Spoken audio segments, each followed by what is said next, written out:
नाज़रीन असां मौजूद आहियूं खंबे गुम कयल शागिर्द सिजाद कांदड़े जे कुटुंब वटि उन्हनि सां असां ॻाल्हि ॿोल कंदासीं। 4 साल अॻु मां जे हिन जो अबू गुम हुयो।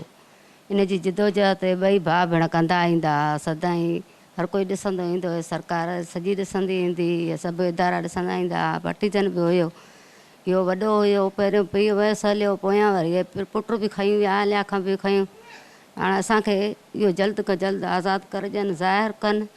असांजो इन खां सवाइ ॿियो सहारो कोई कोन्हे। को हिकु त अॻु में खयूं गुम कयो विया, पर हाणे ॿियो बि खणी गुम करे विया। असांजी का वाह कान्हे का, असांजी अदालत करे सरकार, ॿी का वाह कान्हे का। असांखे इहो ई खपे थो त असांजो जल्द खां जल्द आज़ादु कनि, जा ज़ाहिर कनि, कंहिं थाणे ते आणनि, कंहिं कोर्ट ते आणनि। असां केस लड़ण करणु तयारु आहियूं, असां केस लड़ंदासीं, असां पंहिंजा आज़ादु कराईंदासीं। हिकु त पहिरियां ई बाबा 28 अप्रैल खां लापता आहे, जंहिंजो अॼु ताईं को पतो न पइजी सघियो आहे। उन खां पोइ मुंहिंजो भाउ जेको बाबा जी आज़ादी लाइ मुसलसल एतिजाज कंदो हुयो, ऐं असांजी पिटीशन जेका दाख़िल हुई, पहिरियां मुंहिंजे चाचा जे नाले ते दाख़िल हुई, त उन मां असांखे को रिस्पॉन्स न पियो मिले। त वरी असां भाउ जे नाले, सजाद जे नाले ते, उन पंहिंजे नाले ते पिटीशन जमा कराई।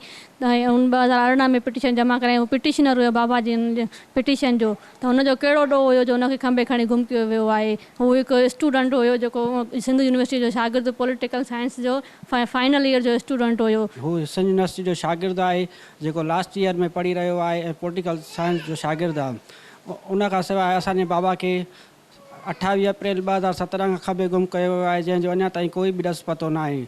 असां हुकूमत खां मुतालबो था कयूं त असांजे बाबा ऐं असांजे भाउ खे जल्द खां जल्द आज़ादु कयो वञे। 2018 में सजाद कांदड़े जेको आहे पंहिंजे पीउ जी पिटीशन सखर हाई कोर्ट में दाख़िल कई।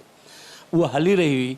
इन दौरान असीं सम्झूं था त हिन जेको एहतजाज पियो कयो पंहिंजे पीउ लाइ, पिटीशनर जी हैसियत में उनजो आवाज़ु बंदि करण लाइ हिन खे 16 तारीख़ जून जे राति जो 8:30 बजे हू पुनल सारे जी सालगिरह में वञी रहियो हो, त उतां कासिमाबाद मेन रोड तां हिन खे खंबे खयो वियो। त असीं त मुतालबो इहो कयूं था त भई तव्हां कानून तहत पिटीशन में दाख़िल करणु नथा ॾियो हैदराबाद में, त पोइ लाज़मन के सिंध हाई कोर्ट कराची में जी पिटीशन दाख़िल कंदा। ऐं असांखे पक आहे त चीफ जस्टिस हाई कोर्ट उहो ज़रूरु असांखे जेको आहे इंसाफ़ मुहैया कंदो ऐं हीअ पिटीशन जेका आहे दर्ज थींदी।